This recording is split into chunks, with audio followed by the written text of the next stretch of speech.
Kampo ng Duterte, mahina na. Ito po ang sentro ng ating opinyon at reaksyon sa ngayon sa mga nangyayari pong nakikita natin sa loob ng kampo ng Duterte.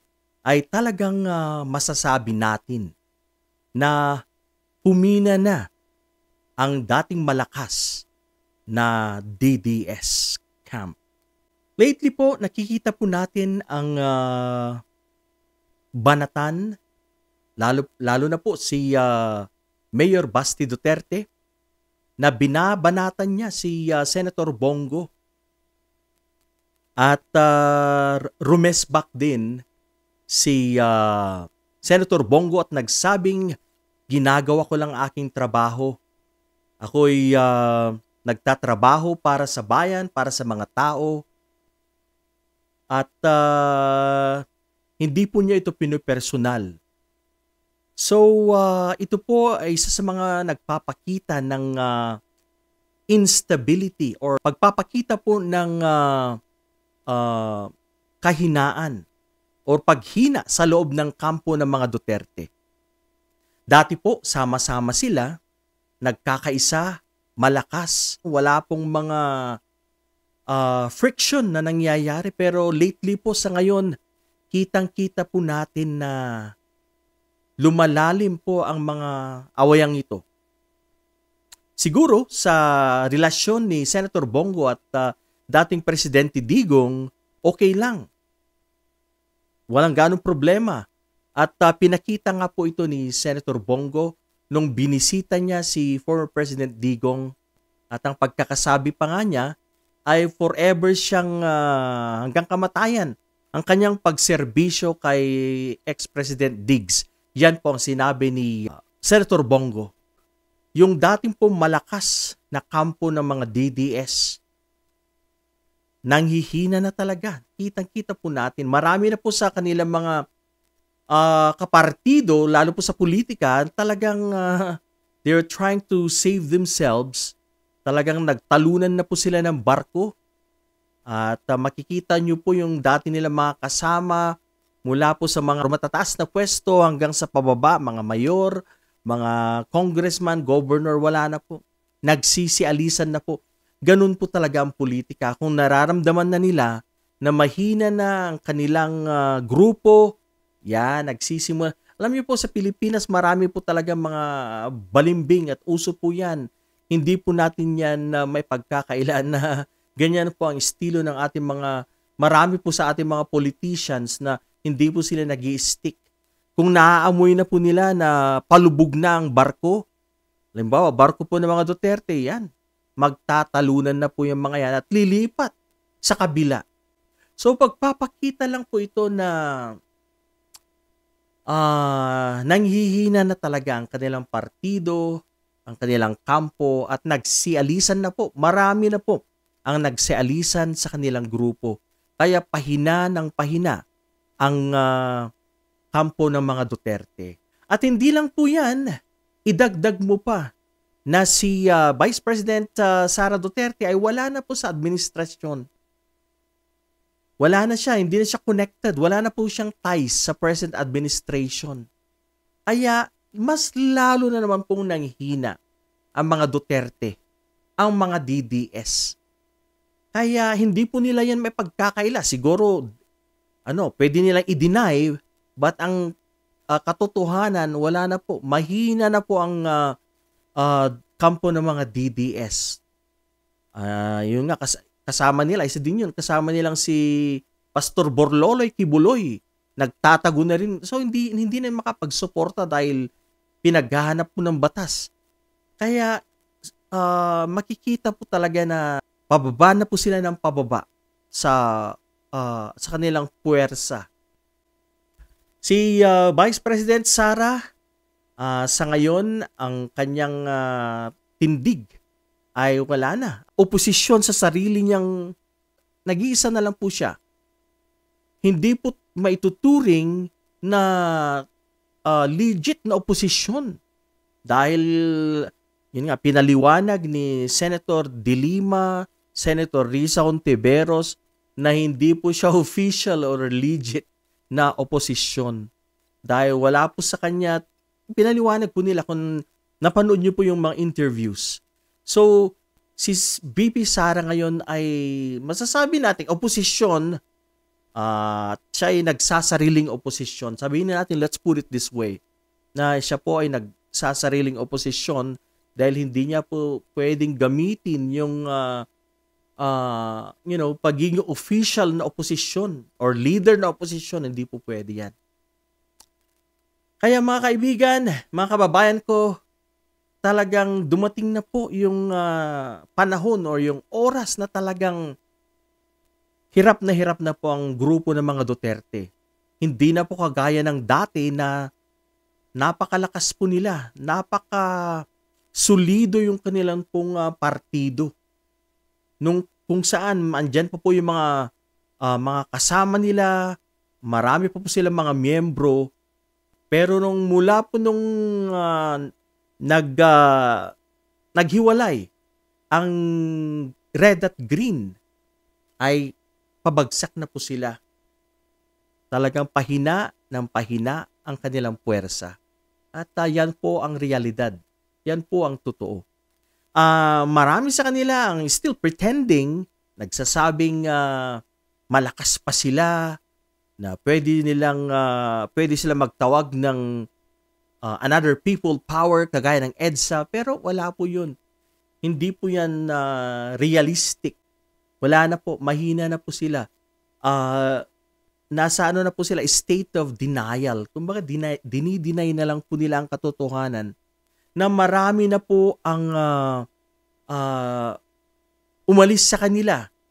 Mga kasamahan nila, mga politiko. At hindi lang po yan. Marami din pong mga kababayan ang mga nagising. Yan po ang totoo. Yung po mga dating sumuporta kay dating Pangulong Digong noong 2016, marami na pong nagising. Marami na pong nagising sa katotohanan. Yan po ang totoo. Na sila po ay nabudol. Yan, sabihin na po natin nabudol dahil totoo naman po.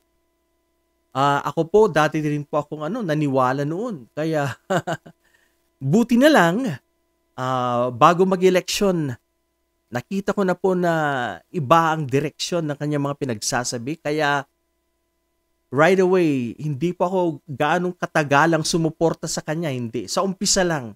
Pero hindi po tumagal, nabawi ko rin. Bumaliktad din po ako. Mabuti na lang at nakita po nating maaga. You know? So yan. Masasabi nating denial na lang po yung mga pinagsasabi ng mga kapwa nila, mga DDS, especially po yung mga trolls nila, yung mga nasa baba.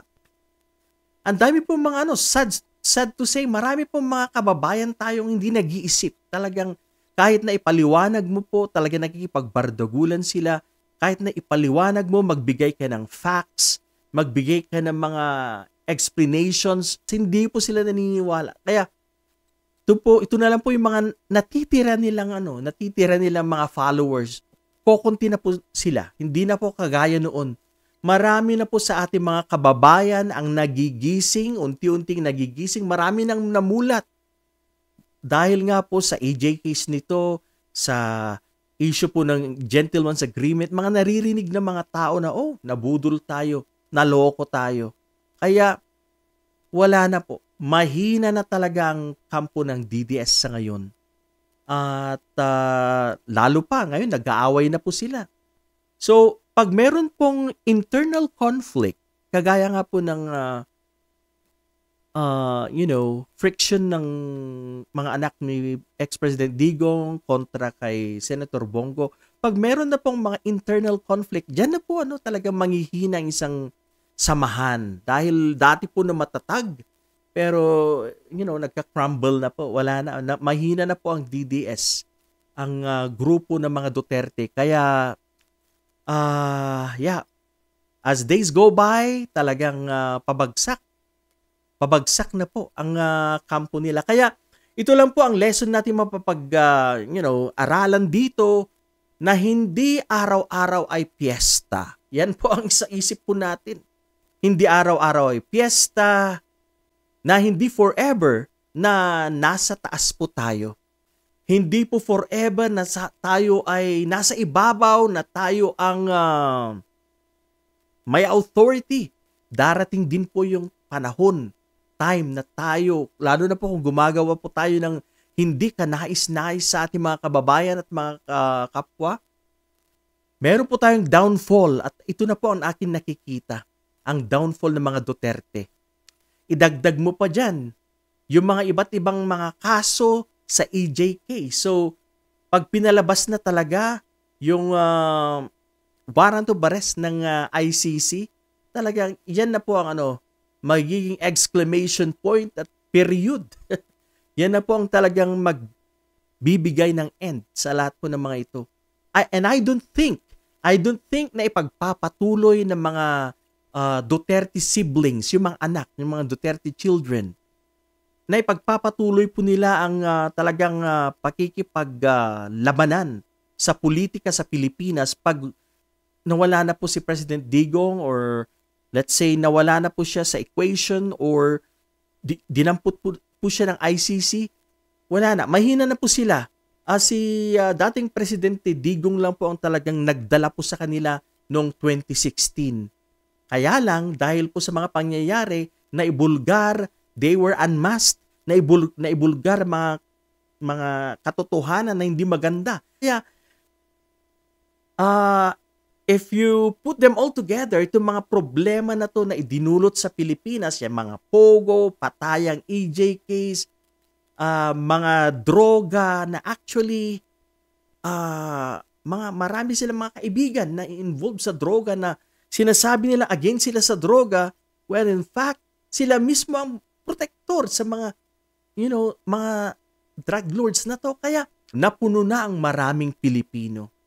At wala na. Talagang ang withdrawal po ng support ay talagang nag-withdraw na po ang mga Pilipino. Karamihan, majority of Filipino people, especially po yung mga dating supporters nila, sila po ay namulat at nakita nila ang katotohanan. Ito na talaga. Ito na ang wakas. Malapit na ang wakas or end ng Duterte time. Manghihina po sila. Lalo na po pag nawala si dating Pangulong Digong, pag isinerve po yung warrant of arrest at siya po ay kinuha, inaresto, I don't think na pagpapatuloy pa ang kanyang mga anak para sa kanilang ambisyon na makabalik muli sa taas. Yan po ang aking basa, ang aking reaksyon sa mga pangyayari na to, sa kaguluhan, sa loob ng Duterte scam. Mga kababayan, again, wag niyo pong kalilimutan, please subscribe po sa aking channel, ang Manong Ray1 channel. Marami pong salamat sa mga nakapag-subscribe. Tumaas po ng bahagya. I think meron na pong more than 50 ang aking subscribers. So, I'm so grateful na marami pong nag-subscribe sa atin pong channel. God bless po sa inyo lahat. Kita-kits po ulit tayo sa susunod na video. Paalam!